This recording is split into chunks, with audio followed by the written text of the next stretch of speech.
اطول فيزا في روسيا الناس اللي بتسال عليها. اقول لكم النهارده عن انواع كتيره في الفيز عشان دخول روسيا، او اسهل الطرق انك تخشها واسهل طرق الحصول على الفيزا في روسيا، فاهم؟ فانا هحضر بس كوبايه طماطم الفطار وندردش في الموضوع ده مع بعض يعني. I got the cash in the bag, stadium packed. Born a rock star in this life, gonna live it up on the attack. Baby, I'm bad, I just wanna get caught. شوف يا سيدي، في روسيا عندنا اكتر من نوع للفيزا دخول روسيا يعني، بس احنا ما يهمناش غير حوالي 3-4 انواع بس. اول نوع منهم هي الفيزا بتاعت البيزنس اللي الناس بتسال عليها، تقول يا جماعه ايه ده سهل دخول روسيا وهتساعد لك الدنيا، وانك ممكن تعمل تعديل اقامه وبتاع والدنيا دي، والناس بيضحكوا عليها عشان الناس اللي جايه شغل وكده ويعملوا فيزا بيزنس. فيزا بيزنس انت عارف معناها ايه؟ يعني انت راجل جاي شغل، معاك شغل وجاي تفتح هنا بيزنس في روسيا، فاهم؟ فده معناه القانون الروسي فيزا بيزنس بتطلع لمده سنه عادي، بس انت كل 3 اشهر من روسيا المفروض تطلع بره البلد وبعد كده ترجع تاني. راجل اعمال فانت ما يفرقش معاك الفلوس، وده بالقانون، فاهم؟ الناس اللي هتيجي تقول لك لا هكسر فيزا ومش مشكله، طب اتمسكت هتعمل لك مشاكل، فاهم؟ فدي بالنسبه للنقطه الاولى اللي عايز اوضحها لك. فاللي عايز يجي روسيا يعني الشغل بمعنى صح ما يجيش فيزا بيزنس. قول لي ليه؟ عشان السبب اللي قلت لك عليه. تاني حاجه يا سيدي، عندنا الفيزا اللي هي الخاصه، اللي هو واحد روسي بيعملها لك، واحد روسي انت صاحبه مثلا وتعرفت عليه في عندنا في الغردقه وفي شرم وكده، فبيبعتوا لك بعت لك دعوه خاصه يعني تروح عنده، هي مدتها 3 اشهر، فاهم؟ 3 اشهر مدتها الفيزا دي، فانت مش هتعرف تستفاد منها باي حاجه لان 3 اشهر هتروح، فاهم؟ الفيزا اللي بعدها بقى نخش نكمل كلامنا في مكان تاني. هخلص كوبايه التمر. فزي ما قلت لك الفيزا اللي هي الخاصه دي اللي بيعملها لك واحد روسي، وبرده الشركات بتستغلها، يكون عنده معرفه مثلا او واحد روسي بيعمل معاه مصلحه في القصه دي، فاهم؟ فبيعمل لك الفيزا 3 اشهر، و3 اشهر دي مش هينفعوك في حاجه وانت مش هتعرف تعمل فيهم اي فلوس ولا تعرف تعمل فيهم اي حاجه. خدها مني دي زي الفيزا البيزنس يعني، هي بتبقى سنه بس انت لازم كل 3 شهور تطلع من البلد، فاهم؟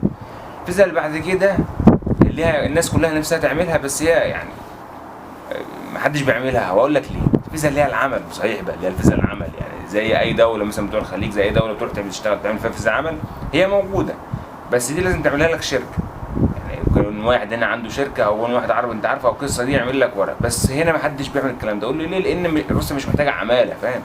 ده ما شاء الله فيها 500,000 جنسيه هنا في البلد، العماله هنا كتير والشغل اكتر، فاهم؟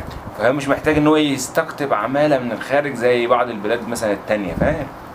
فالفيزا العمل محدش بيعملها كتيره ونادرا لما تكون موجوده، فعشان كده بقول لك برضو محدش يعملها لك. لقيت حد يعملها لك ب 10/10 ودي مدتها من سنه لحد 5 سنين ممكن تعملها عادي، واقل حاجه فيها سنه. السنه دي ان شاء الله كويسه، فاهم؟ مده، ودي احسن مده انت ممكن تاخدها من اي فيزا انا اقول لك عليها، فاهم؟ احنا قلنا لك الفيزا الخاصه والفيزا البيزنس والفيزا العمل. فضل عندك الفيزا الرابعه بقى، وهي تقريبا احسن اختيار لاي حد جاي روسيا وعايز مده طويله، فاهم؟ ده انا اقولها لك بقى جوه عشان عندنا ساعه قاعد. طبعا اخر فيزا معانا هي تعتبر اطول مده تاخدها في فيزا دخول روسيا. لو انت مثلا جاي عايز تاخد مده كبيره فهي دي تقريبا احسن اختيار ليك، هي فيزا الدراسه. طبعا احنا قلنا في الاول الفيزا البيزنس بتبقى سنه بس كل 3 شهور لازم تطلع، الفيزا الخاصه ب3 شهور. فيزا السياحه قلناها؟ لا ما قلناهاش. فيزا السياحه قبل الفيزا الاخيره اللي قلنا عليها دي، فيزا السياحه عباره عن شهر عشان ما حدش يضحك عليك ويقول لك اجيبك فيزا السياحه وتعدل الوضع والقصه دي.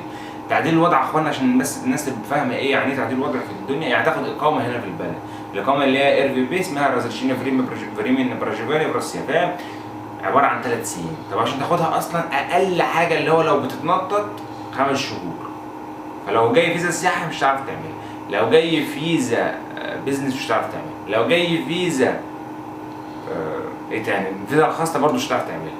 انت ممكن تعمل حاجه بس هي الار في بتتاخد ازاي، الاقامه بتتاخد ازاي؟ عن حاجتين او مش عارف اكتر. اللي انا عارفه اللي هو طريق الجواز، يا اما عن طريق الكوفوتا اللي هي منحه بتبقى من الحكومه الروسيه نفسها، كل سنه كده بينزلوا بعض الكوفوتات للناس، منح للناس بدون اقامه بيها، فاهم؟ وتقدم عليها وانت نصيبك، فاهم؟ فالمده اقل حاجه فيها اللي هي المده دي 4-5 شهور.